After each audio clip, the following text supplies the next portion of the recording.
Hello and welcome to Think Like a Game Designer. I'm your host, Justin Gary. In this podcast, I'll be having conversations with brilliant game designers from across the industry with a goal of finding universal principles that anyone can apply in their creative life. You could find episodes and more at thinklikeagamedesigner.com. In today's episode, I speak with Travis George. Travis is a seasoned video game industry veteran with over 18 years of experience, having held prominent roles at major companies like Activision and Riot Games. At Riot, he served as the product lead for League of Legends, helping to grow the game into a massive multiplayer success with over 117 million monthly players. He then also co-founded his own company and became CEO of Vela Games, and we talk about all of those experiences in this episode. I discovered Travis at the DICE conference earlier this year, and we broke into an incredible conversation where I learned a ton. He has a really great way of both sharing practical stories of his experiences and formulating them into real principles that you can use. So we talk about his prioritization, vision, and alignment formula for being able to get large teams to work together, and he managed teams of hundreds of people at Riot. We talk about how he evaluates his own position in his companies and how he would choose to actually design away his own job at Riot by what kinds of questions he asks and what kinds of questions you should ask in the roles that you're in and how you can decide what to do next. We talk about live service games and the challenges of making a live service game right now. We talk about fundraising, working with publishers. We talk about a lot of different ways about how you build well-functioning teams that are autonomous, that can collaborate together. Lots of deep dives into the process of running major games like League of Legends, as well as the ups and downs of running a startup and the challenges that you have when you're trying to find product market fit and how you communicate with your audience. There is so much gold in this episode. I know you're going to love it. So without any further ado, here is Travis George.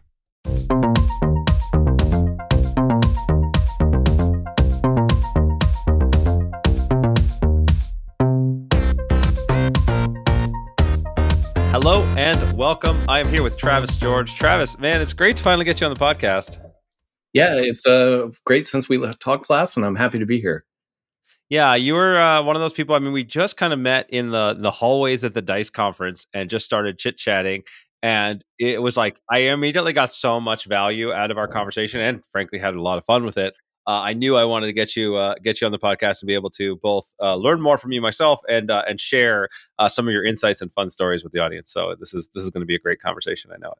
Yeah, it was really fun for me too. And DICE is one of those places where you just never know who you're going to meet. And we literally just sat out in the hall after the round tables and ended up having an hour-long conversation about all kinds of things. So yeah, super happy to be here and chat with you again. Yeah, let's. So I usually start with people's origin stories, but let's use that meeting as a jumping off point because again, my background is primarily from the tabletop game space, and we moved over to the digital game space, and so going to places like DICE was my effort to sort of connect more with the community, with both potential publishers and fundraisers and other creators, and to be able to learn from. For people out there that are looking to break into an industry, is that the kind of thing that you recommend? Is it you have to be at a certain stage in your process for that sort of thing to be useful? I know there's several people that go to DICE but don't officially go to DICE, they just hang out at the lobby bar nearby. Yeah. I've seen a lot of that. I've done that myself in my early days at GDC. I would just kind of lurk with the right people. What do you have thoughts on that? Because I think that's kind of a little bit opaque to a lot of people that are getting started. Yeah. Well, I mean, I've been in games now for over 20 years, and I've had various relationships with all the different conferences. So when I started out, I would go mostly just as an individual contributor designer. I'd go to try to learn. I'd go to try to network and meet people. But then as my career's gone on, I'm now an entrepreneur. I feel like I have to go to all of them and do the same thing that you were doing, which is like build not only kind of knowledge sharing connections, but business connections, et cetera. That was actually the time we met was my first DICE as well. And I bought a pass. So I've been to all the others, but I think that there's just nothing that replaces meeting people in person. Right. And we're such a small industry. Remote is great and enables so many things. I'm a big fan of it. But if you really just want to make connections, more that are deeper than you can online, in person is great.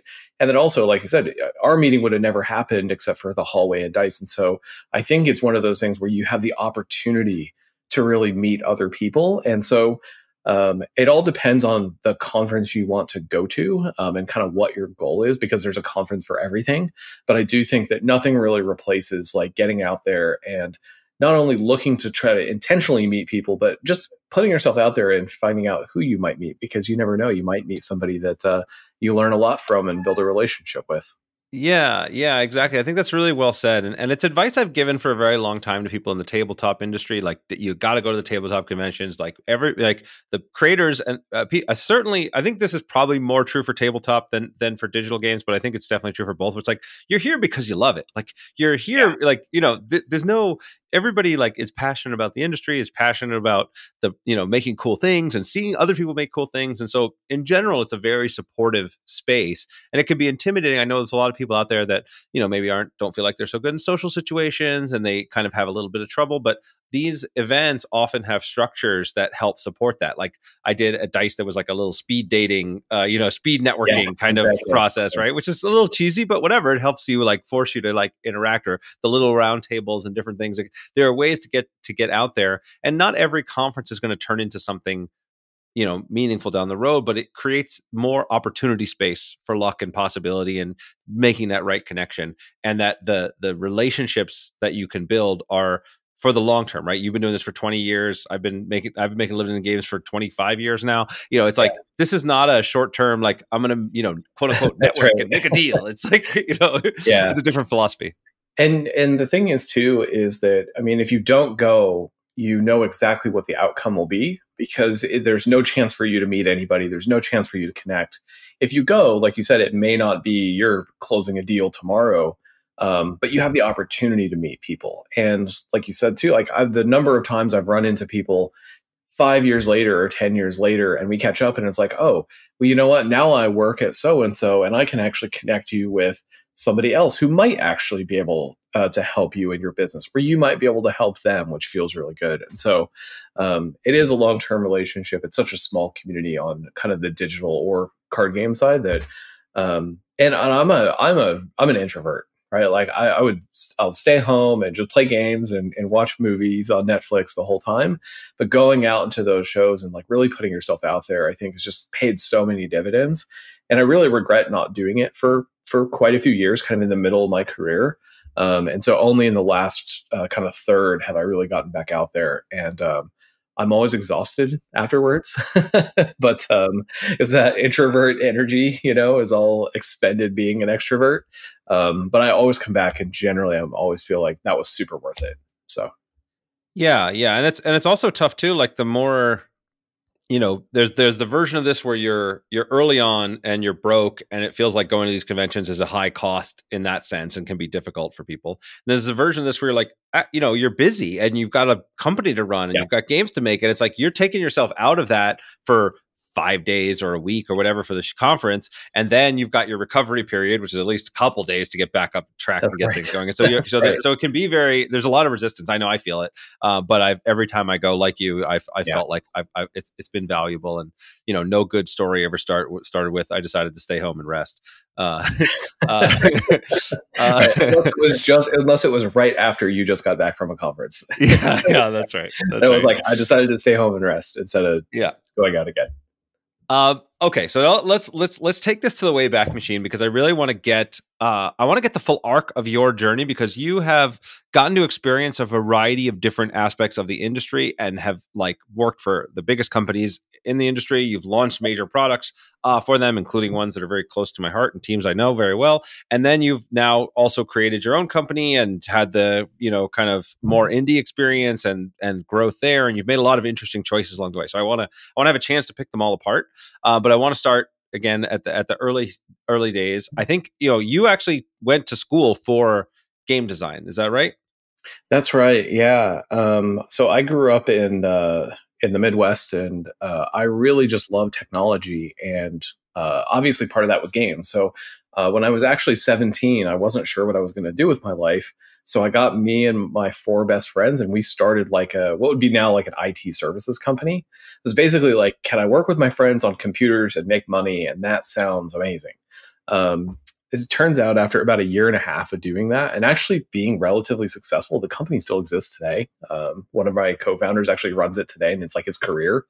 But I realized like I just didn't have any passion for IT services and like enterprise software. So I was like, you know what? I love video games, and somebody's got to get paid to make these things. So why not me? And at the time, I was like, well, there's not really, how can I learn this? And it was get into the industry.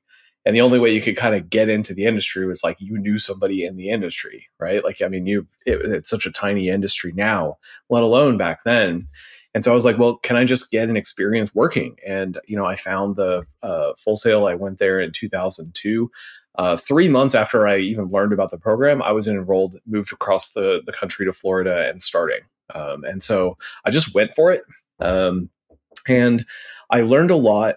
I would never say anybody has to go that route. I think there's a lot of viable routes into the industry. For me, what I really wanted out of it was just the knowledge to be able to put myself forward and work. And I knew I wanted to be a game designer, but really back then, game designers tended to be from an artist or programming background. It wasn't necessarily something you could step into right away. And I was rubbish at art. So I was like, you know what?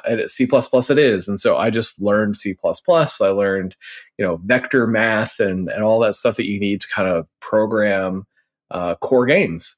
And I had a really important revelation during my school. So it was about 2 years. And it was that I hated programming. I really did not enjoy it one bit. And so I don't know if I should say this, but I broke the rules a little bit at school. So we had a big final project, which was part of our grade, and everyone was supposed to code on it because it was a coding course, right? With game design elements, but it was more of a science course as opposed to kind of the game design course. Well, I actually just decided I was going to be a full-time game designer on our core project. And so I wrote very little code for that. But we ended up making one of the most fun games that anybody had put out because we really focused on making the experience fun and scoping it really like properly for what was essentially a 3-month long student project, right? So we didn't have any ambitions that we were going to go recreate Final Fantasy VII or, Doom 2. We made a very, very simple, tight, top-down helicopter shooter game.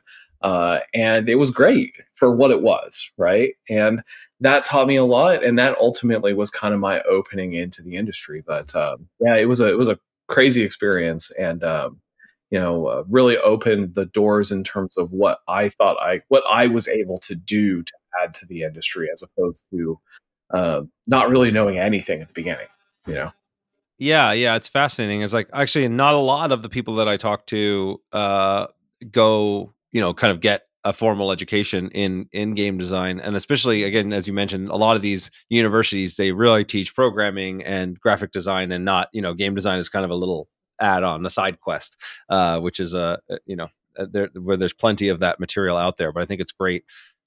What feels like it's the most important thing to me is that like actually doing the thing, right? Iterate, try it, build a thing, learn from that, get feedback, do that again. And, that's the process where learning happens the fastest. And so a university structure that forces that function is great if it's what's needed. I want to back up a little bit because Okay. I'm just fascinated by this IT company that you founded when you're 17. Yeah. That is a bit more unusual. I didn't get that in my research. So I'm curious what made you like, how did you decide to do that? And what was like, how are you finding customers? Like, what's like, you've got some entrepreneurial spirit clearly from early on. That's not, doesn't come back into your journey till much later. So I'm curious, what was the traits that sparked that and what kind of took that off? Just a, little bit more color to that part of the story. Yeah. I was just fascinated with technology. So again, being an introvert, a lot of my time growing up, because I grew up in Kansas, I grew up in a small town. A lot of my Friday and Saturday nights were trying to get some 2 PCs that me and my friends found to talk to each other so we could play StarCraft or, playing, Nintendo 64 together. And I love technology. And I was just fascinated with kind of the late 90s, early 2000s, like enterprise boom. So I actually right after we started the company, I actually flew out to Las Vegas to go to Comdex, which was, the big consumer trade show. And so I went around and looked at a bunch of like the Oracle booth and like the Sun, microsystems booth. And so I was just fascinated by it. And I just knew that technology was changing the world so fast. I was one of the only kids to be interested in getting on the internet at school when we first got our connection. And so it really just like, there was nowhere for me to work in that. And so the drive became because I wanted to learn more and work in that environment, and there was no place for me to do it. So I thought, let's start our own. Right. And we were all kind of nerdy, tech savvy, kind of high school kids. And so we got together and, wrangled that up together. I wasn't even legally old. Only one of us was actually legally old enough to start the business. So he was really cool, actually. And like, when we all turned 18, we turned it into a partnership as opposed to just a sole proprietorship. But like, we drove to the state capitol and registered our business. And then, we really like, okay, what are we actually going to do? So I just literally hit the street and went to talk to local businesses, churches. And I think the crowning achievement was we actually won a contract to outfit our high school with a new graphic design computer lab. So we actually built all these custom PCs. We ran all the networking for it. We also won a contract for a local hotel to install internet in every room, which at the time was a big deal. And it was all just born because I wanted to work in this industry and had no other way to do it than just try to create our own. And fundamentally, I did that for a year and a half and just realized that it wasn't really my thing and I was just limited. And so that was where the pivot to game design came in. But yeah, it's still it's a company still going in my hometown now, and it's actually an internet services company now. They run rural like fiber internet now, and they're kind of all over the state. So that's amazing. I mean, just that kind of like hustle that early an age to just really go door to door and make the sales and figure it out and craft the business around it that's a common trait I see in a lot of successful entrepreneurs. It's something you clearly had early, but then there was also this self-awareness to be able to pivot, which is really interesting because a lot of people, when they start, people get stuck in a career path that they hate. And it took me quite a while to realize, even after, my magic career, I still went to law school and was miserable for a year before I realized that was a terrible idea. Yeah. But like to be able to realize that, hey, I've created my own business and I've got my own path, but this is still not right for me and I need to make the shift. Was there like a specific moment where that happened? Was it just kind of this gnawing thing that came to fruition? How did you decide like, no, you know what? I'm going to shift gears. I'm going to go become a game designer. This is my path. Yeah. I don't think there was a particular moment, but there was kind of an underlying sense for a while that I was literally working in this job that I had made for myself. Right. I was the CEO of this company, of this small company. We were doing a pretty kick-ass job for a bunch of five like high school kids, and I was working with literally some of my best friends in the world. Like it was just like me and my friends. And I was like, I can't imagine myself doing this for another 10 years. Right. And it was just that age where I really started thinking about like, what do I want to do? And my parents had always encouraged me to find something that I was really passionate about and then find a way to make money off of it. And I'll quote unquote, never work a day in the life, thanks mom and dad. But I think it was just that underlying sense of kind of the last few months of this is actually going pretty well. I work with some of my best friends and I kind of made this job for myself. But I really can't imagine doing it for much more. And so I think that was the impetus to what would I really just love to do. And again, I had no concept of what it took to be a game designer or programmer. And so, it really was just that intensive 3 months of like, this is what I think I want to do. Again, my parents were super supportive of it. And I was off to learn how to program for games. Yeah, I think so. There's another maybe a interesting lesson detour to take here on when you design your own trap. right? Like this Right. is something that I have noticed, and we don't have to stay in this part of your timeline, but like I've noticed this even in my own company, right? I've been running it for 15 years now, and there have been windows where I felt like I painted myself into a corner, and I built a company that I wasn't even doing the thing I loved anymore. I wasn't happy with where Hmm. we were, and it ended up, costing quite a bit to realize, both financially and in my soul, to make a reshift Right. back over and be like, okay, Yeah. wait, hold on, what's the world I want to build now? Do you have any thoughts around that, especially in relation to your current company now, which you've been running for what, 6 years, 7 years, something like that? Um, Something like that. Yeah. and how do you think about structuring that and building it so that you don't end up in that kind of a trap, or making it so that it Yeah. is a culture and an environment and a work goals that you're aligned with? Yeah. I think if there's actually one common thread through my entire career, it's that I've always tried to really be aware of what I was doing, what value was I adding, and how much was I enjoying it.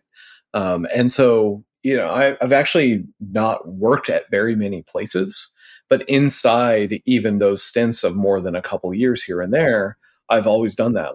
I worked at Riot Games for 9 years. I had no less than 4 or 5 major roles at the company. They're completely different. And when we kind of fast forward a little bit to Vela Games, that since really 2017 when I started filling out paperwork, but 2018 is when it became kind of myself and my two co-founders full-time jobs. As yourself, like you've got various phases of a startup, and I still refer to ourselves as a startup, even though we're in we're really kind of in our second age of the company. And even in the first age, I kind of think of there's 4 distinct roles that I've had. And now in this second age, and by the way, Vela is named after a constellation. It's actually in the southern hemisphere, so I can't see it. But what happens to constellations over time is that as the stars in relation to the Earth move, you get into the life cycle of constellations, and they actually change position and change shape. Those are called ages. So when I refer to the second age of Vela Games, I refer to kind of this idea of quite a different world that we live in now, because our perspective has shifted, right? But I think there's a common thread. And so even though I've had worked at 4 or 5 companies, I've probably had 10 or 15 major different roles. And I think the common denominator there is just always asking myself, even if I can't see myself doing this for another 5 years, how long can I see myself doing this? And what would make me keep doing it? Or what would make me kind of want to stop doing it? And I think having those really clear lines of demarcation along the way have really helped me know when to stay and keep going, and know when to kind of take the exit ramp and do something else. Because when you do that, when you do leave and when you do exit, you want to make sure that your decisions aren't negatively impacting somebody else or some obligation that you care about, or team members, or investors, or your boss, or your mentor or mentee, or whoever it is. Like there's usually consequences because we work in such a team oriented environment.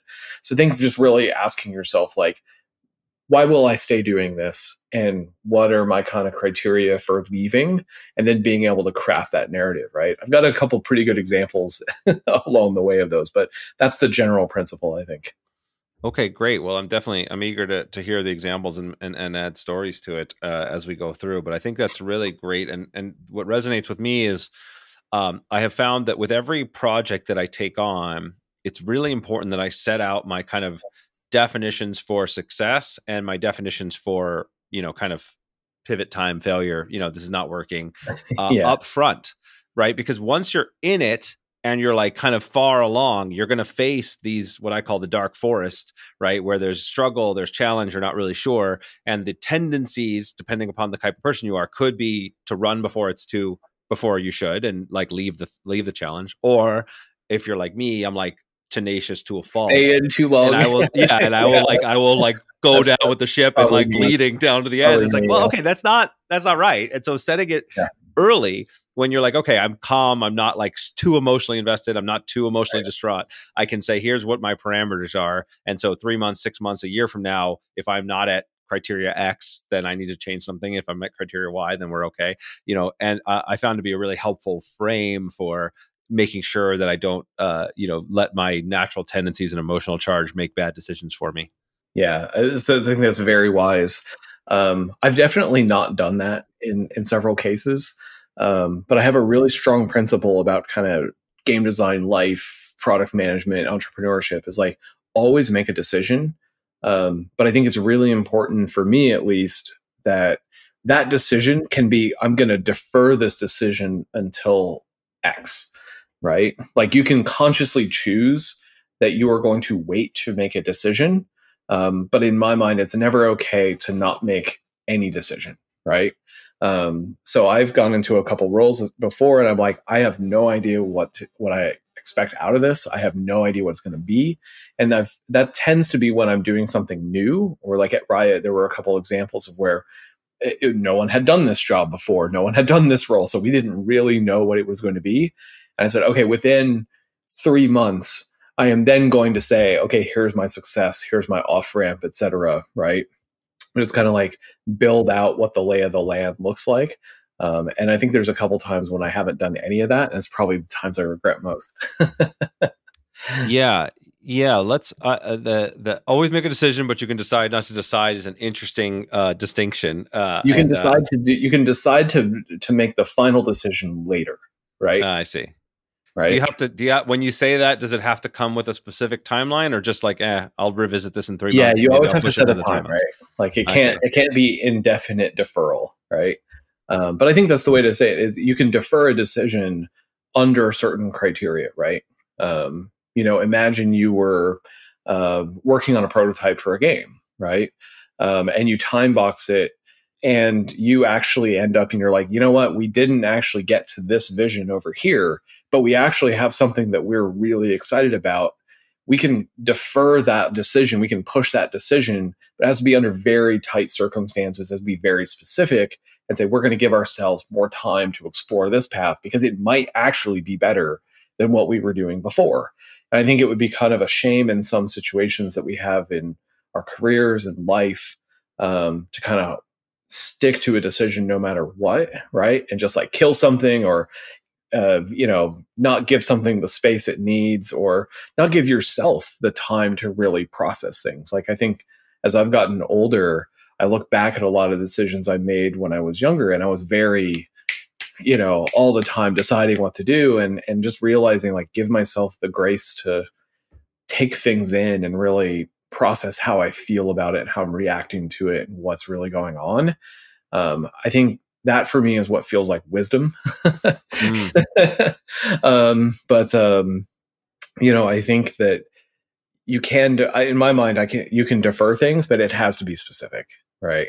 It has to be for a reason on a timeline, and it may be okay to do it again, right? But at least you're doing it consciously and you're not letting the decision or the weight of not deciding, put that weight on you, right? Yeah. So I want to dig into this more, and maybe there'll be some of the examples you mentioned. There's some at Riot while you're working on League of Legends that came to mind. But like, I think this is the real skill of entrepreneurship, right? Like, I mean, your job as a CEO is just generally making hard decisions, right? Is most of what you have to do, right? You have to take in imperfect amounts of information.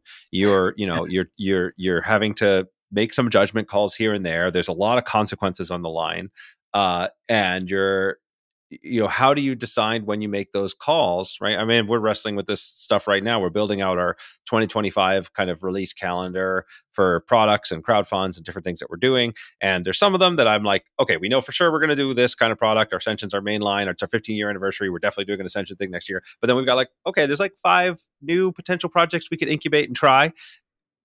I can make a good argument for any one of them. At some point, I got to make a decision, and then, how do you kind of decide that, especially when you've got, you only get to take a couple swings a year, maybe, or a couple, in case of digital games, oftentimes it's, maybe a swing every couple of years. How can you walk me through a process like that, where you've had to make those tough calls and what that felt like either in Riot or in Vela or wherever makes sense? Yeah, I'll kind of talk through a little bit of the framework, and then I can give maybe 2 different examples. So some tough decisions along the way. But generally, when we think about like great game designers, you have a long history of doing awesome stuff. I've been fortunate to work on some great projects. I still remind people I've worked on more canceled and failed projects than successful ones, which I think is probably true for most of us. But we don't talk about that as much. But I think that having that vision is obviously step one of like, what am I trying to achieve? Maybe it's just art. Maybe it's a specific market need.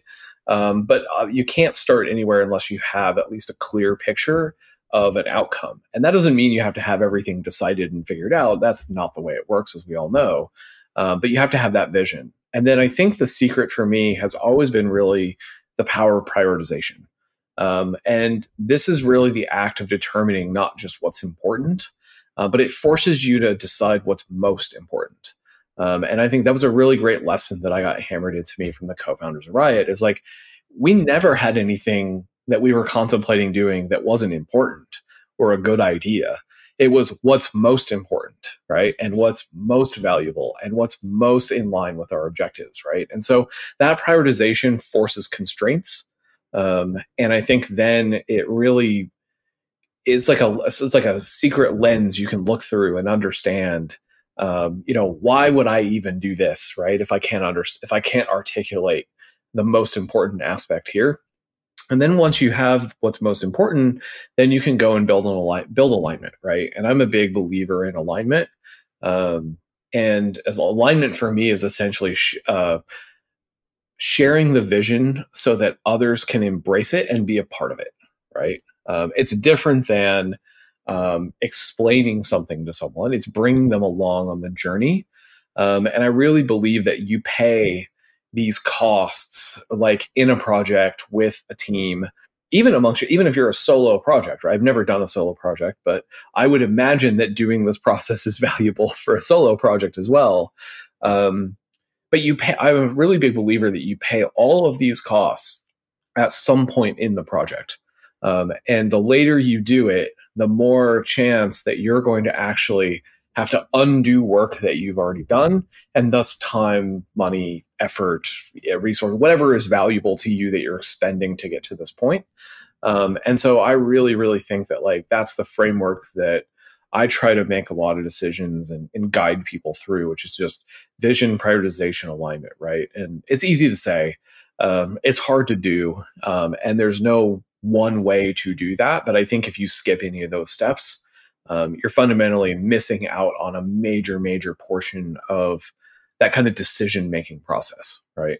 So no, I'm aligned with all that. I think that it we're on the reminds journey me together. Yeah. It reminds me of Seth Godin uses the term thrash, and when he talks about creative work, that there's going to be some thrash in any creative project, Right. and you want to do the thrashing early when it's cheap, as opposed to late when it's expensive. Like, you don't know what you're doing. You don't have a clear vision when you're starting. You don't know what's important. You don't know how to get all the thoughts there. And so the more you can get that out of the way early, and you can't get all of it out of the way, but as much of it as you can get out of the way early, the better and smoother the whole process is going to be. And if you just defer those kinds of decisions and those kinds of tough discussions and testing, then you're going to pay that price at some point down the road. So it sounds like there's some similarities there.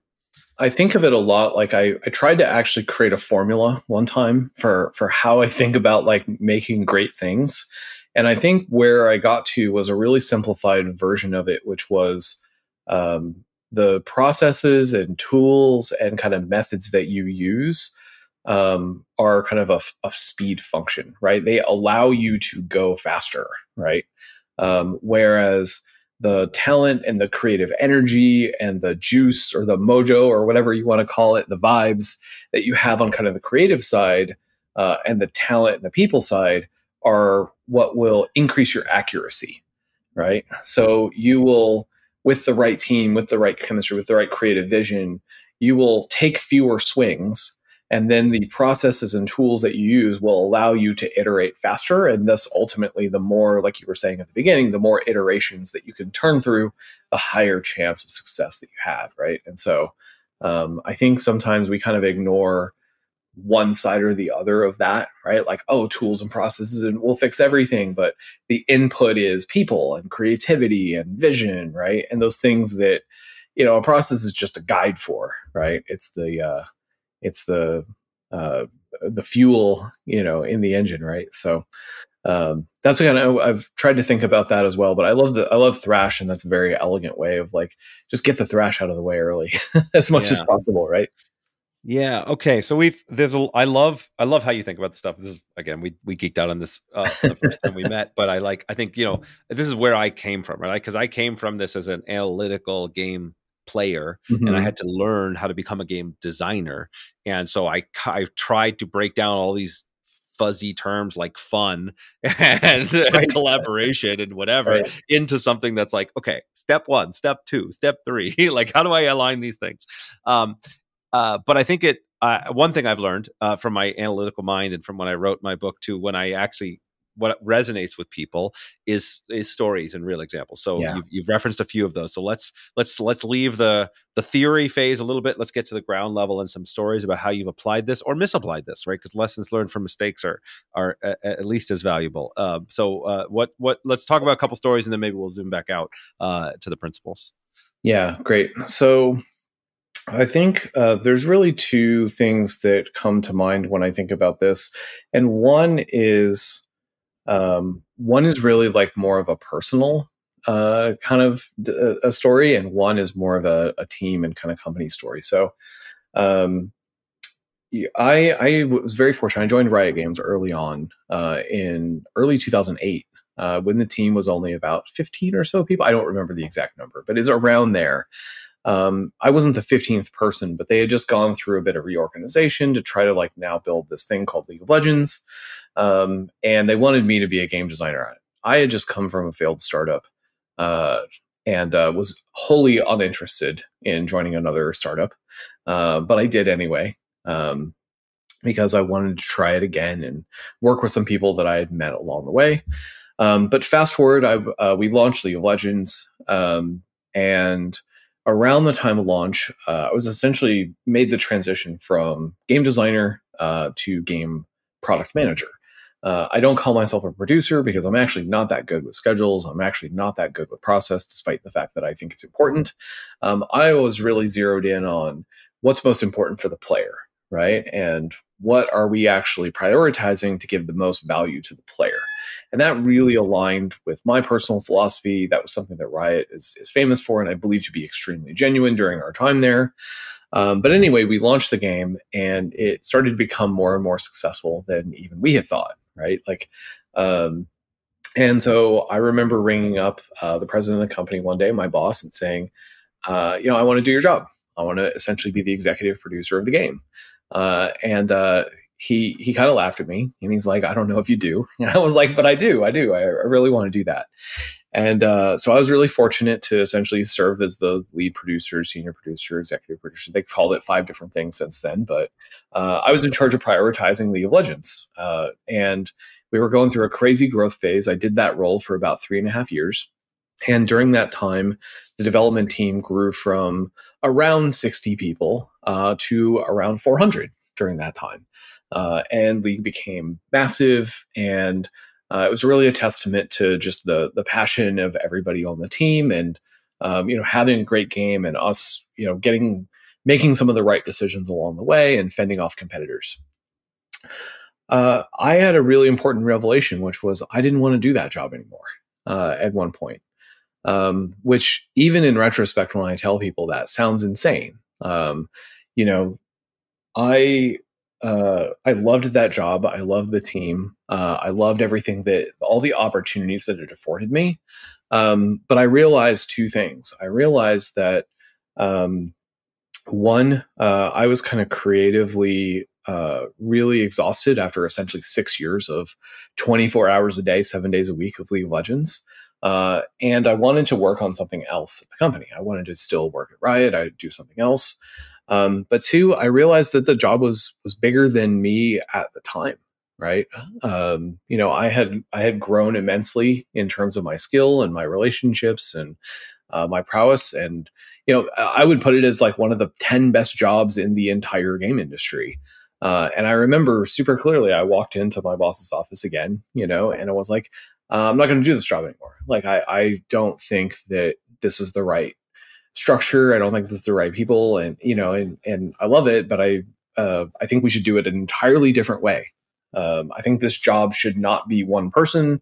I think it should actually be. And so we had this conversation, and he kind of laughed at me and was like, "No, you're not going to, really?" And I was like, "Yeah, really. I'm not. I don't want to do this job anymore." And it's not because I don't love it, but I was really just thinking about that cycle of like the vision of kind of why I was doing this, like what was important to me and how much value was I adding to the company.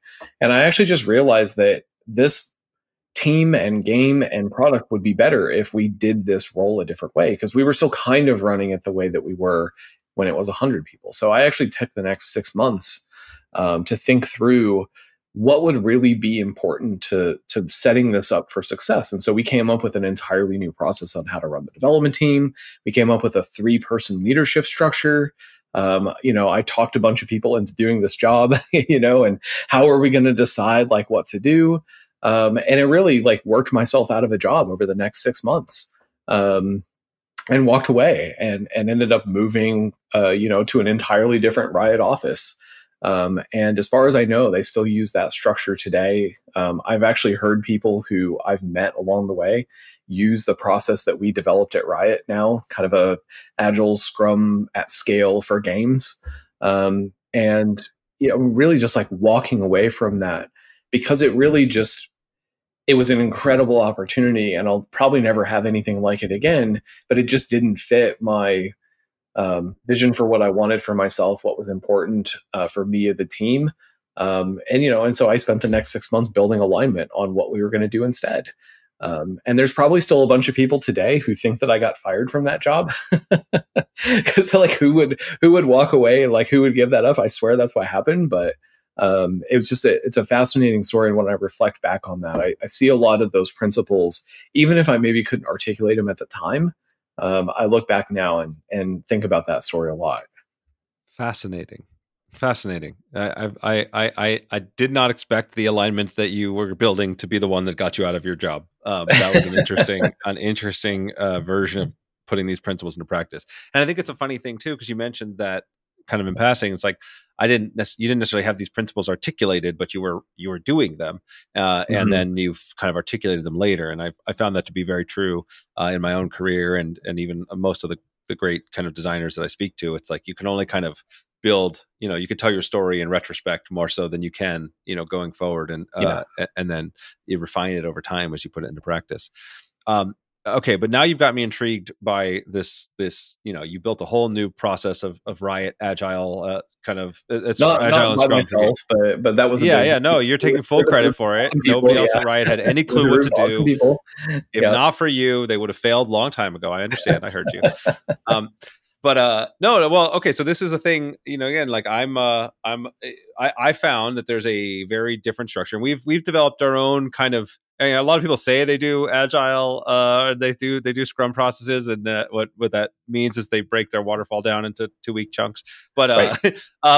But in reality, well, first of all, there's going to be some people listening that have no idea we're using jargon terms. So let maybe a little bit about what that means and why it matters. A little bit about how you think about the applying these principles to making games with kind of small team, right? Where I'm at, a dozen people, to big team of 60 people to massive team of hundreds. How does that necessarily change? I'm fascinated by all of that. So maybe a little short top line for people that need a little orientation, and then let's dig into some of the fun details of how you run a game design team. Yeah, great. So I am not a process guru. I'm not a certified Scrum Master or anything, right? But my first introduction was really when I went to Riot at first. And it was the idea of Agile. And so Agile is just the concept of, really iterating for software, right? Because software is fundamentally unpredictable. And when you add in this intangible element of fun, right? Like we were joking earlier, like what is fun? Fundamentally, you are just saying this is a process for a thing that I know I can't predict. And so thus I am going to be smart about it. It is not an excuse to not have a plan. or goals or a vision or anything. You're not just like agile because you like, don't know what you're going to do past a month. That's not agile either. But really, like, agile is just that concept, and it's evolved a ton. But my first introduction was when I went to Riot, and it wasn't even my thing. I didn't really know much about it.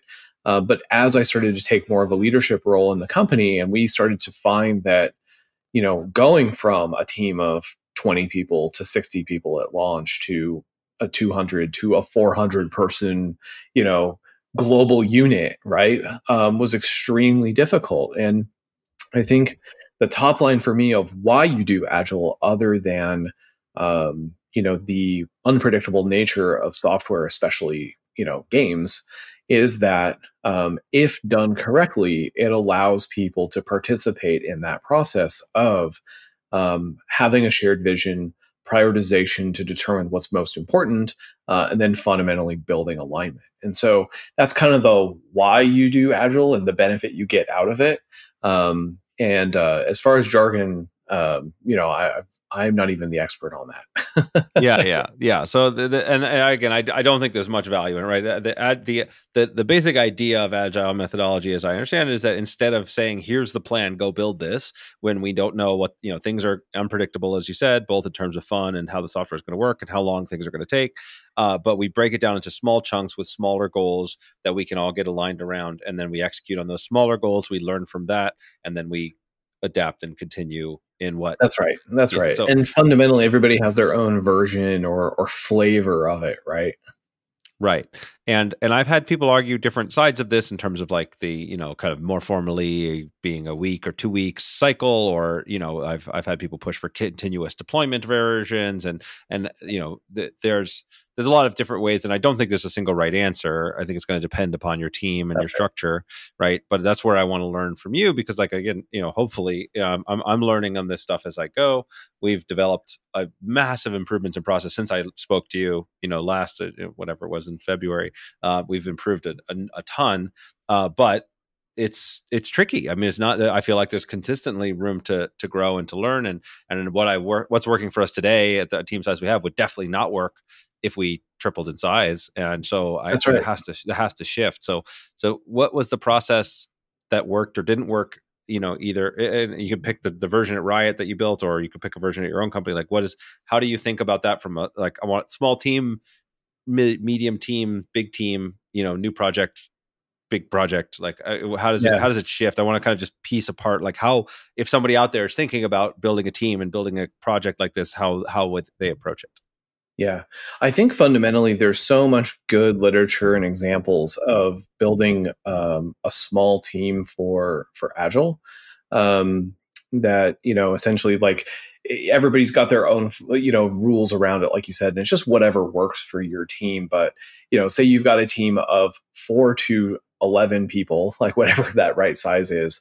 I think fundamentally the things that are universal are cross-discipline things.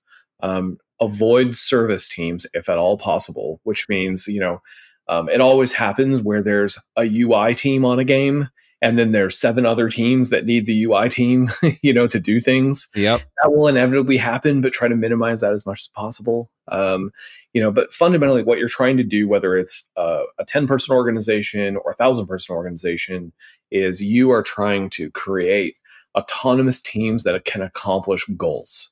Right. And that fundamentally is the core principle of it.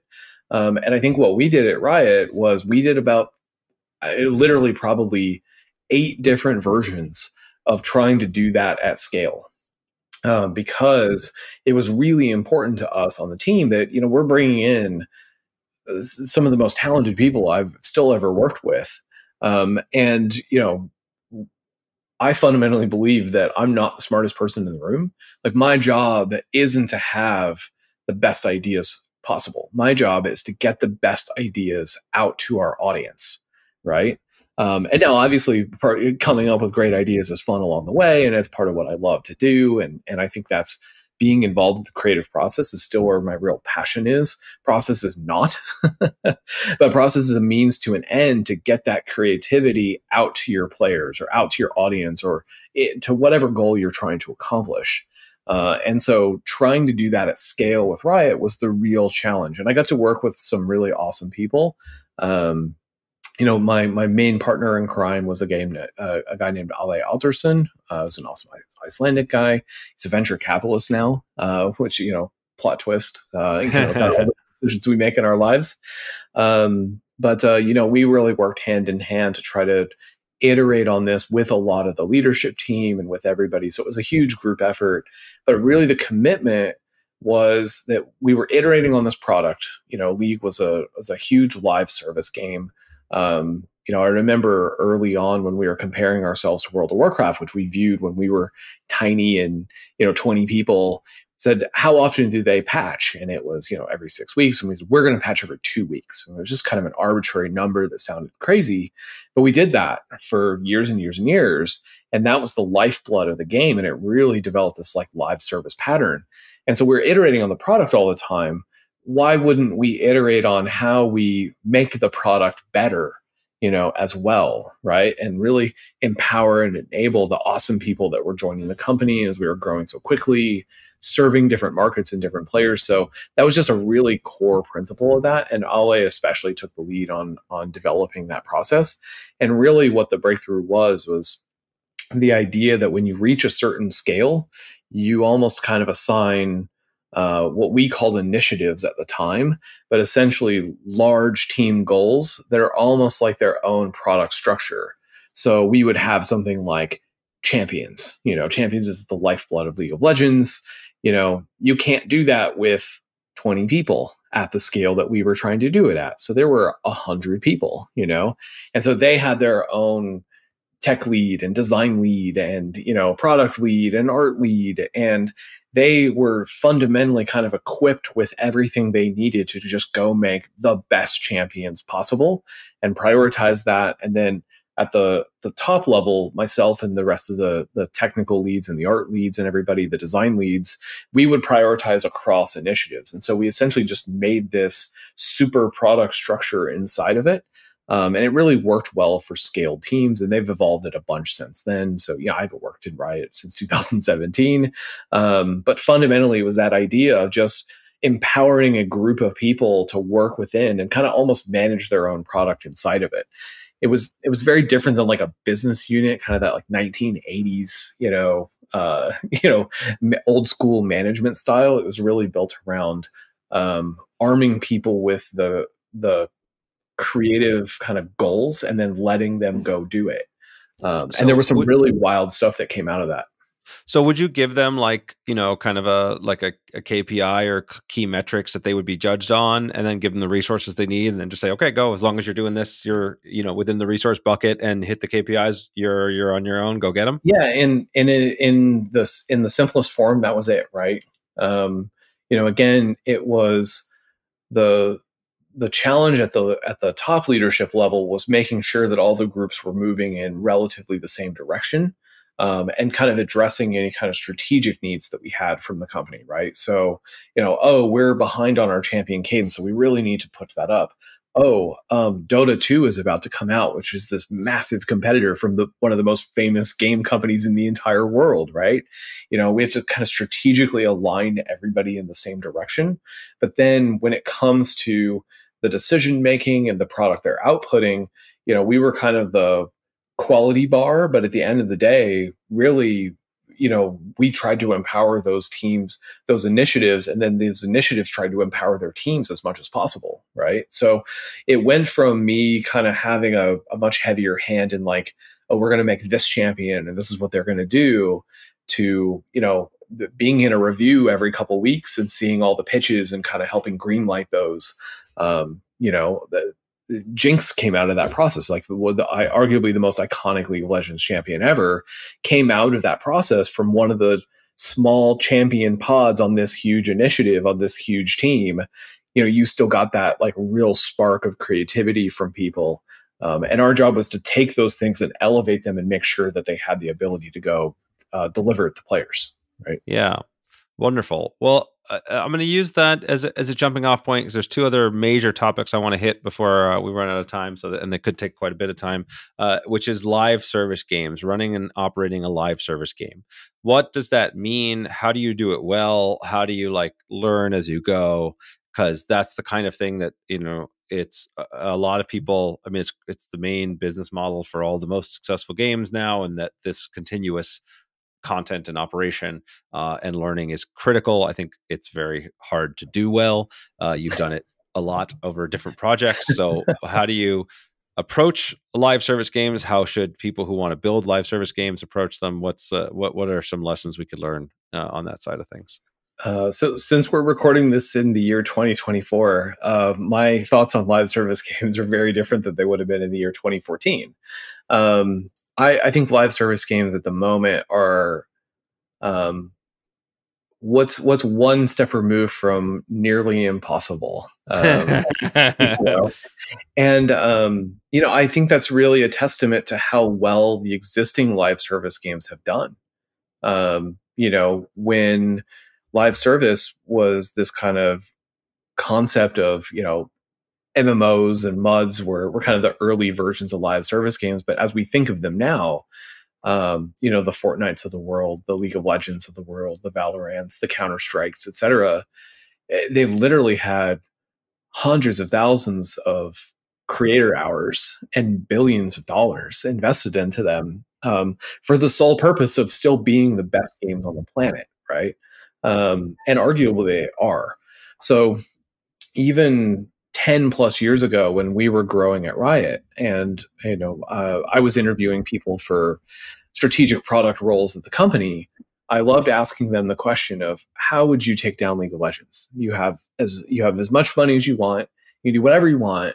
How would you take down League of Legends? And that wasn't because I was thinking about a company that would eventually be a competitor to League of Legends.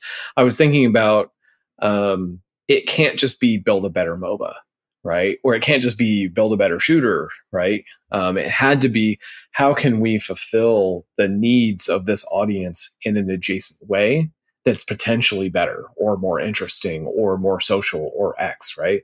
Because I actually think that's what the current crop of live service games have done, is they usurped the early live service games like the World of Warcraft and et cetera. Even though World of Warcraft is awesome and still going strong, it's just not the size of Fortnite, League of Legends, PUBG, right? And so I think those games have almost done so well over the last decade and a half that it's almost impossible now to create a new one deliberately. And we can kind of see the graveyard of live service games, right? So I actually think premium games are having kind of a moment now where there's a couple benefits there where you get a clear expectation as a player as to what the experience will be. Because if your game is free to play and you've been working on it for 2 years with 30 people, it's not going to have the features, the quality, the content, the uptime of the League of Legends, the Fortnites of the world, right? And so it has to be so compelling and so good, and it has to have so many eyeballs that you keep that I think live service is incredibly difficult, right? And that's not because live service is bad or wrong. It's actually because the games have done so well. The existing incumbents have done so well at maintaining and growing that audience. And then when they can't, building adjacent products into that audience, like, UEFN for Fortnite, right, is just opened it up to a whole group of content creators. Riot took a different approach, was like, we're going to go build Valorant, right? It's a serving a core need for this audience. And so live service and me have a different relationship at the moment than maybe we did a few years ago. Sure. Yeah, that's fascinating. And then that's great. I mean, that's it's fascinating. And then just for people catching up, so UEFN is the Unreal editor for Fortnite, and this is actually a previous guest who hasn't aired at the time that we're having this conversation. Alex Seropian has built a whole company around this. So it's a fascinating. So I definitely recommend people listen to that episode if they want to learn more about it. But that idea of user generated content and punting, in a sense, some of the labor of building that live services to your audience is pretty fascinating. And it's maybe a way to solve this problem, because I think this is now we're getting to the, the future of games and what's next, which is always a fascinating topic I love to talk about. But I think there is something in that puzzle piece, right? So one, your point is well heard that like it's very hard to compete with the big boys in the space. They've got, the resources and the audience and everything. And so to pull people out is very hard, especially when your expectations are that your live content is continuous and moving. And, we view our content as part of our marketing strategy, as part of our development strategy, like what's cool new things that keep people coming, telling their friends and getting new, showing that we're live and developing. And as a little, as a small developer, you have to be like so extra kind of connected to your core audience because they're staying with you not because you're the prettiest or the shiniest thing in the marketplace. They're staying with you because they feel connected and they feel a sense of personal identity with your product and your team. So it takes you have to overinvest in that core community, and it's very tough. And so giving that community tools to grow and create content and participate in the upside, right? Which is something that we've also done with, we decided to kind of add some Web3 elements to let players, earn and get some connection and own their objects and everything. There's a lot of different mechanisms for that. User generated content is one, some Web3 elements is another, to maybe create some other competitive advantage space for a smaller team that wants to move in and do something that's live service-ish, or at least live service adjacent. How do you think about that kind of thing? Yeah. And I think that even while you're talking and speaking, I think the definition of live service now is so broad, right? Even when I talk about like premium games, like there's hardly a premium game that doesn't give you some kind of updates, whether it's paid DLC or free game updates. So that definition is so broad now.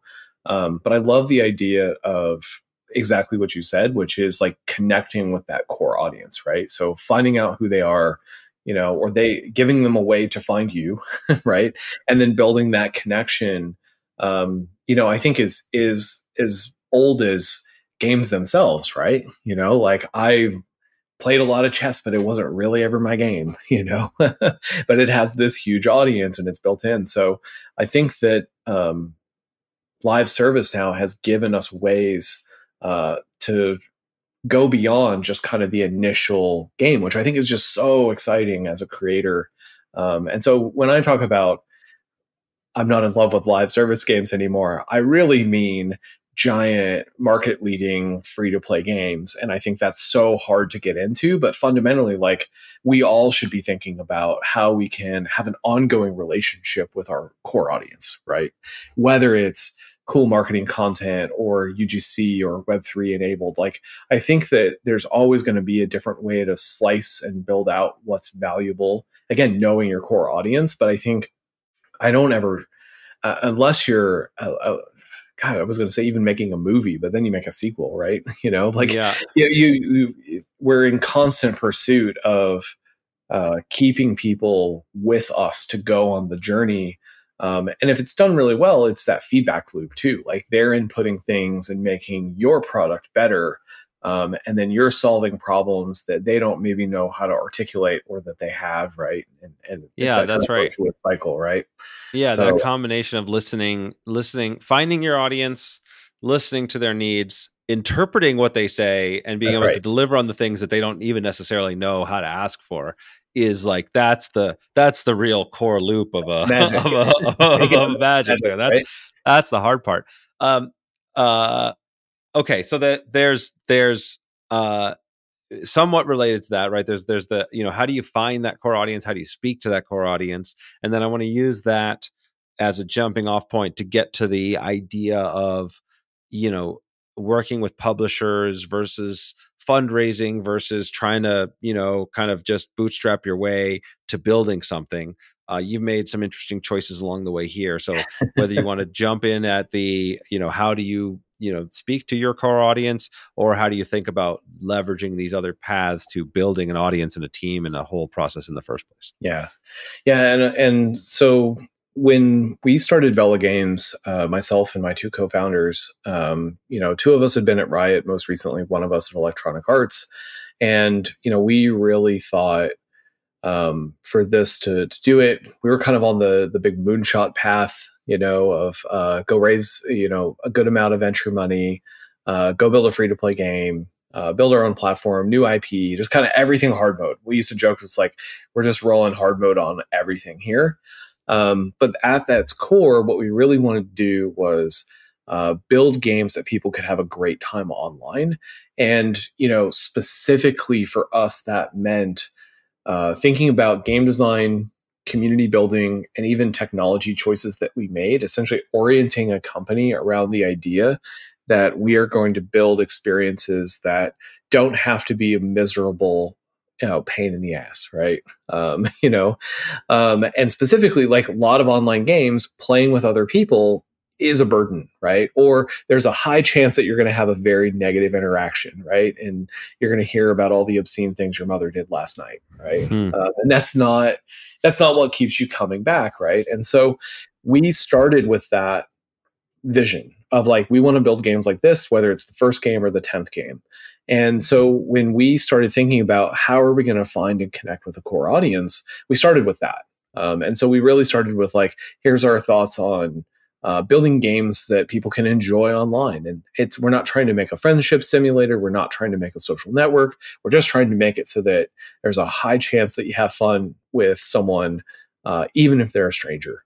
And that really actually resonated with a group of people. And especially because some of our past was linked to League of Legends, which I actually maintain has a great community, but maybe doesn't have the best external reputation as having a great community.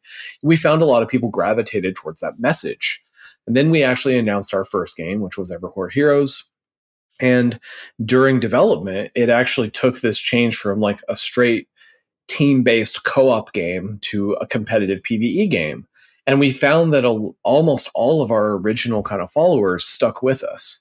And it was because we were kind of like, why is this? We're kind of changing the game here. Like, this is now a little bit more of a competitive experience. But it was because we had that core vision in place and that kind of core what we were trying to accomplish as a company.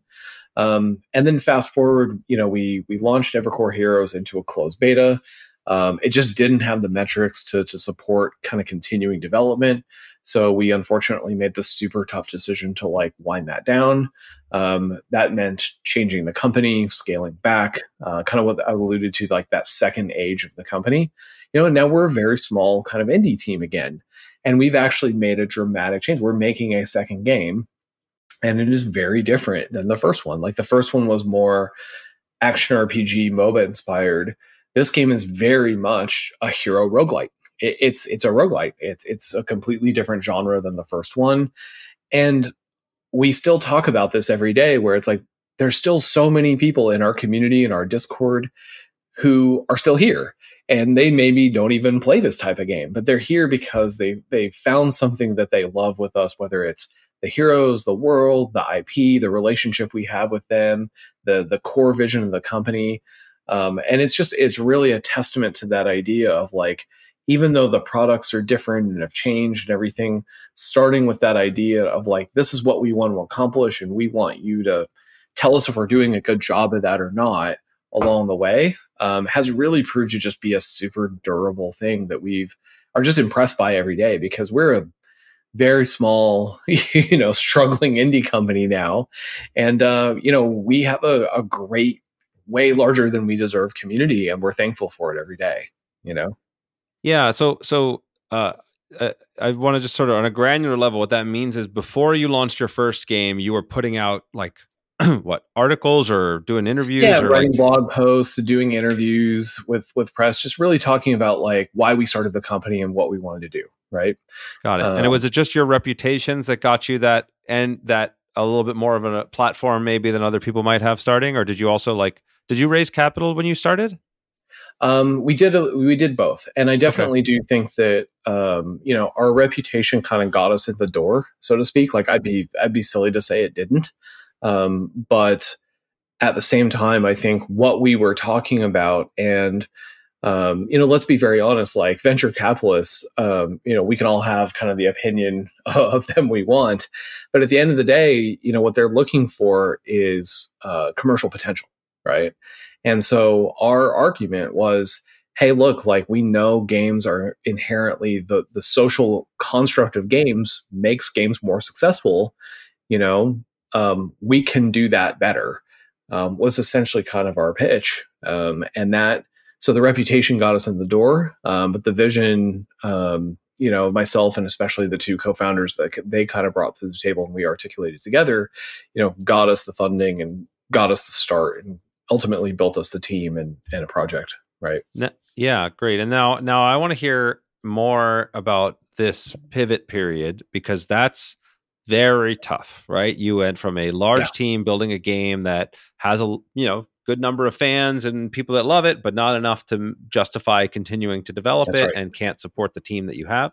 I think almost anybody out there that's been making games for a while has been in this position, has felt this. Some people give up at this point. Some people go on way too long and are forced to give up. But you found a way to make some hard decisions, make some hard cuts, and then make a decision to pivot to something that it sounds like is using the same core IP but a different gameplay. That's right. Walk me through that experience and that decision-making process. Yeah, it's simultaneously. I haven't talked about it publicly a lot, but I've talked about it with um, close people and team members and things. It's simultaneously one of the hardest and easiest things that I've ever had to do. It was easy because there was no real alternative, right? In my career, I mentioned earlier in the conversation that I've worked on more failed or canceled games than successful ones. One of the things that really stood out to me was when I was a designer at a previous company. I had been there for a short amount. I had been there for enough time that I was invested in the project and cared a lot about it. The company, in my mind, tried to hold on so long that eventually, they did multiple rounds of layoffs. And ultimately, they just completely went broke and ran out of money. And I was so upset about that as a designer. I was a designer for myself and my fellow designers, because the most important thing to me was that the work that we had done would never get in front of players. And I felt like betrayed by that. And I felt like my work was wasted and our team's collective creativity just kind of went down the drain. And that was so frustrating to me. So when we were faced with this kind of reality of, we have a game, we believe there's a ton of potential here, but the market has changed, just all these factors that ultimately we don't have control over, but have to respond to. We looked at it and we said, this is just untenable. We can't do it. And so we can either try to roll the dice and work on this for a very short amount of time and basically hope we get 1 in a million lucky, or we can make the tough call. And importantly, we can keep all the kind of the spirit of everyone's work that was contributed, even if they're not here anymore, and hopefully at some point get that out to players.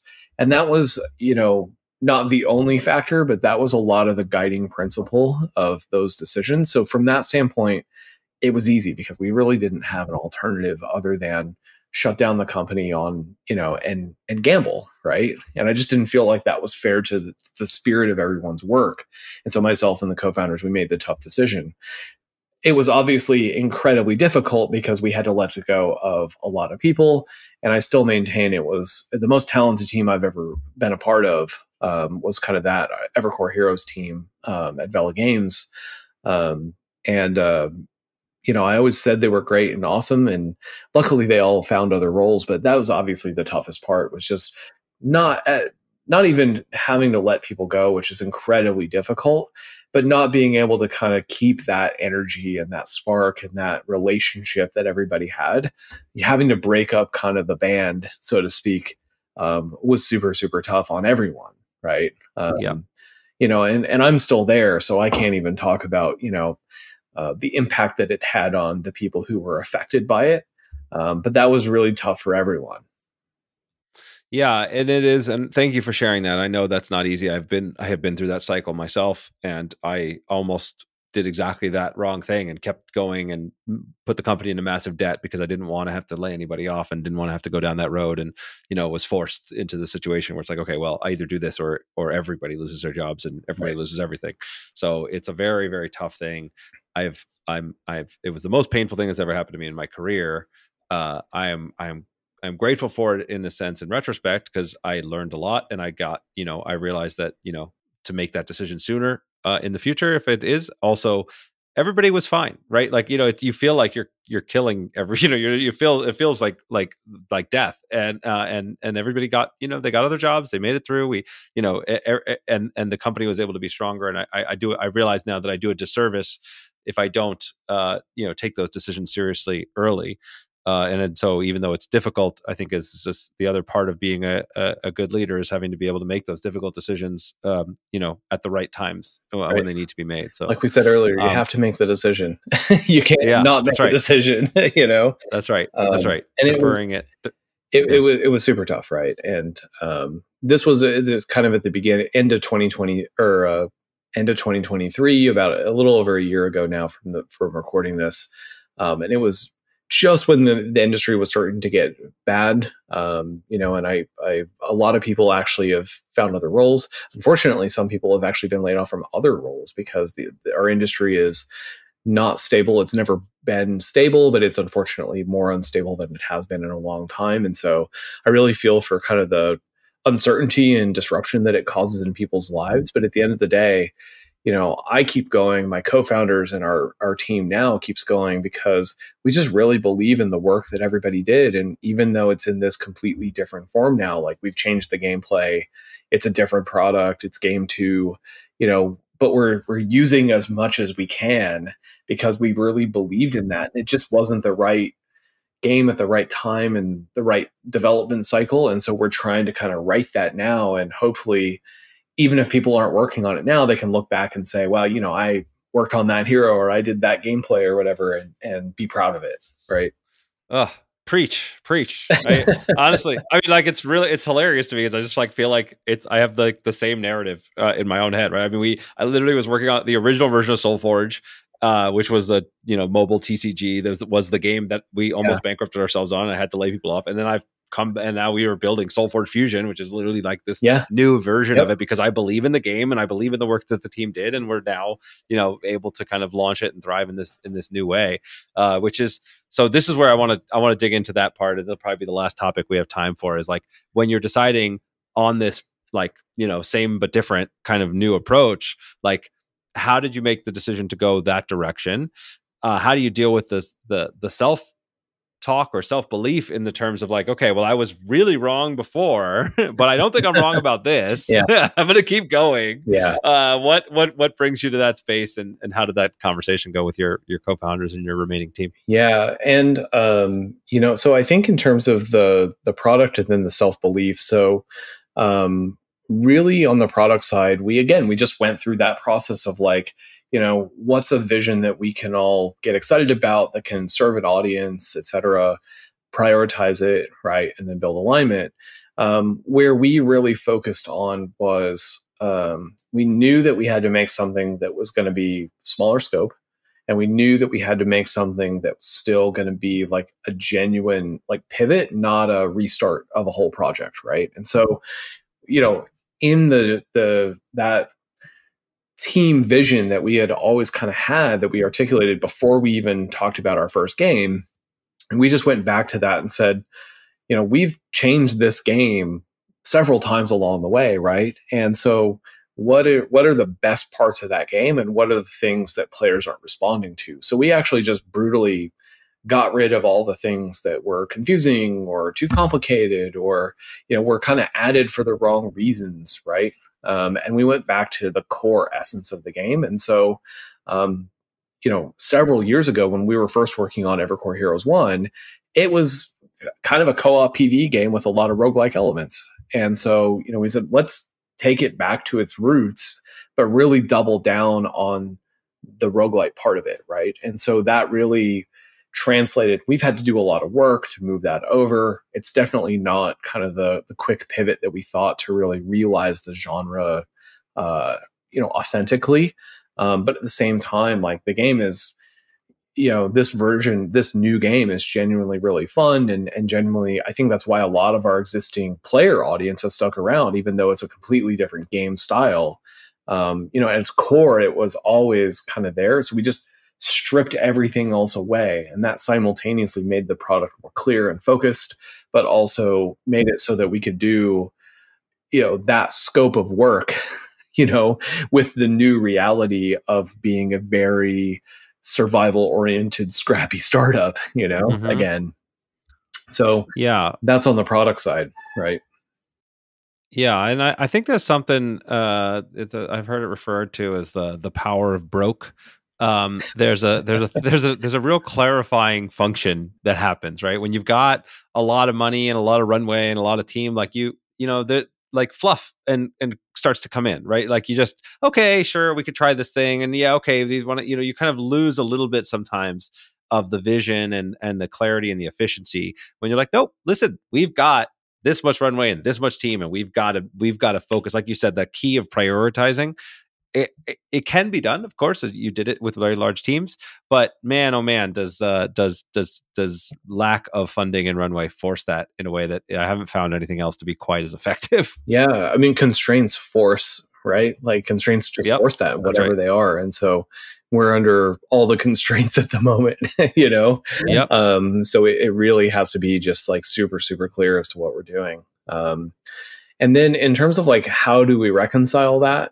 I think we reconcile that with, I think, everybody on the team really believed in the original game. But what we didn't have is we didn't have the ability to execute what we set out to do, right?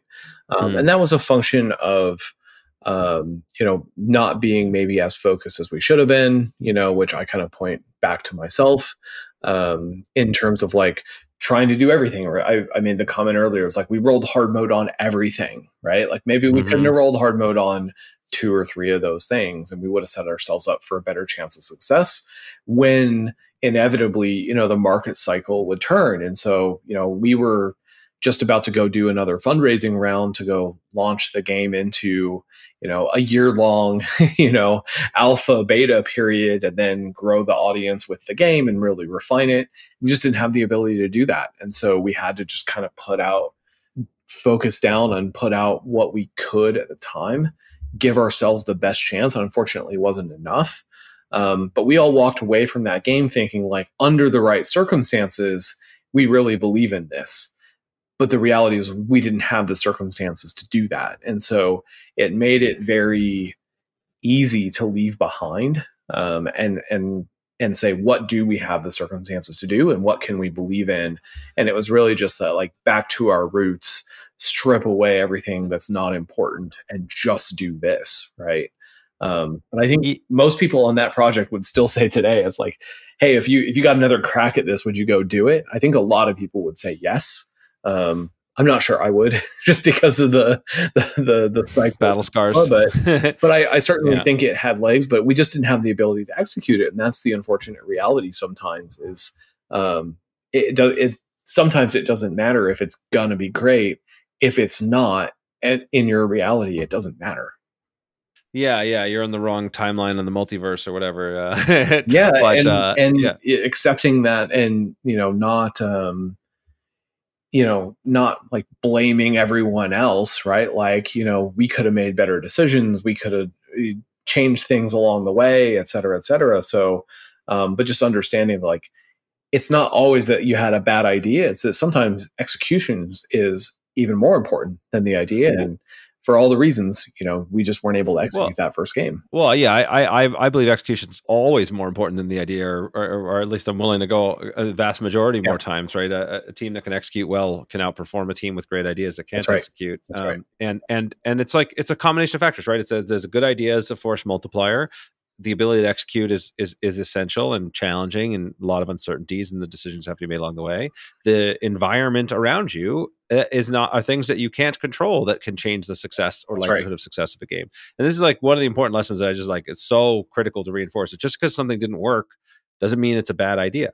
Just because something did work doesn't mean it's a good idea. That's right. Like, I mean, I learned this from my days, playing cards for a living, right? And poker does this the best, is most clearly, right? Like I could just go all in on a 2-7 off and win. And that doesn't mean that was a good idea. I just got lucky, right? Yep. And similarly, I can go all in with pocket aces and lose. It doesn't mean that was a bad idea. And like, your goal as a designer and a creative and an entrepreneur is you want to try to make as many good bets as you can without going bankrupt. You can't, that doesn't mean that all of them are going to work. You just try to get better at making good bets instead of bad bets.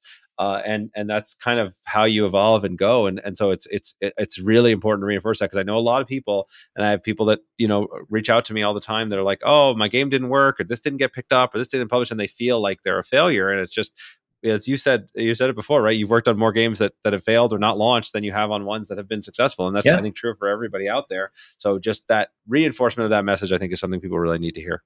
Yeah. And I think those are, like you said earlier too, like those are the learning opportunities, right? If there's one thing, when you talk about that, execution and bad idea, and if we all knew how to recreate successful games that we had worked on before, we'd be having, you and I would be having this conversation on our, yachts or whatever it is, right? Yeah. And I think the world is full of that. Like, lots of people have been fortunate to work on fantastic games because there's so many great games out there. Replicating that is almost impossible because it's so complex and there's so many factors that maybe you don't even understand at the time. But one thing I do think about a lot that I kind of have always put together in my head is that when we were working on League of Legends, there was one common denominator that I think probably goes underappreciated, is that nobody on the team really had like a stellar resume. We had actually all kind of worked on games that were mildly successful or failures or things before. Like, there were a couple people who'd worked on, a Blizzard game here or there, but it was few and far between. For the most part, it was a little bit like kind of the land of misfit toys, but what I think was really our superpower was we didn't always know what to do, but we knew a lot about what not to do. And we knew a lot about what failure felt like or looked like, or started to kind of how it started to manifest.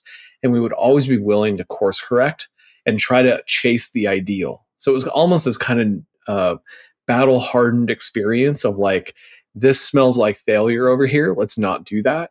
And then simultaneously this kind of naive optimism of like, what's the best thing we can imagine over here, and chasing that. And I think that's just such a powerful thing, where learning from failure, like, I don't think it would have been possible to do what we did at the time without that collective experience of all those failures or not as successful things as they could have been, because we just knew what to not do. And we didn't always know what to do, but we knew kind of how to steer away from some of those, especially on the product side, decisions, that ultimately players ended up really resonating with. So. Yeah, amazing. That learning from losses, moving from failure to failure without loss of enthusiasm, continuing to be able to take those shots, work on awesome things with people that you really love to work with, and then adding value to the community you care to add value to. Like, that's the core of it. So it seems like you've been doing that the right way for a long time. And I'm excited. So all right, I want to, yeah. So I want to drive people to this awesome thing you're building. Where can they find you, your games, where the stuff that you're writing and putting out there? I'm sure people would love to see more of too. What's the best way for people to find your cool stuff? Yeah, great. So most of my cool stuff at the moment is reserved for this podcast or other things. But my team and I are Vela Games, and we're working on a game called Evercore Heroes Ascension. It's coming out on PC in early access next year. It's a hero action roguelike, kind of the first of its time. We're super excited about it. And it's kind of built on the awesome work of the team at Vela over the last several years from our previous game. And you can find it on Steam and wishlist us, because every support helps. And you can join our awesome Discord community and talk with a bunch of people who've been there from day one about our journey. As far as myself, I am contemplating a life of trying to capitalize on and share some of these learnings along the way. But for the most part, you can just follow me on LinkedIn and look at my goofy reposts. So. Well, I if I had another hour and a half here, I would have continued another hour and a half here. I knew I love talking about this with you, and if you do decide you want to do more with kind of workshopping or putting out more of your ideas, I love the principles that you shared here, and I would be thrilled to have another one of these conversations, whether it be when we record or when we do it another show. This has been fantastic. Thanks so much for taking the time. I know I'm going to be jumping into your Discord and following closely the stuff you're building because I'm excited about it. Yeah, thanks so much, Justin. It's a great podcast, and really happy to be on. And best of luck with everything on your end as well. We'll both keep fighting the good fight. That's right, as long as we can. Yep. Cool. Thank you so much for listening. I hope you enjoyed today's podcast. If you want to support the podcast, please rate, comment, and share on your favorite podcast platforms, such as iTunes, Stitcher, or whatever device you're listening on. Listener reviews and shares make a huge difference and help us grow this community and will allow me to bring more amazing guests and insights to you. I've taken the insights from these interviews, along with my 20 years of experience in the game industry, and compressed it all into a book with the same title as this podcast, Think Like a Game Designer. In it, I give step-by-step instructions on how to apply the lessons from these great designers and bring your own games to life. If you think you might be interested, you can check out the book at thinklikeagamedesigner.com or wherever fine books are sold.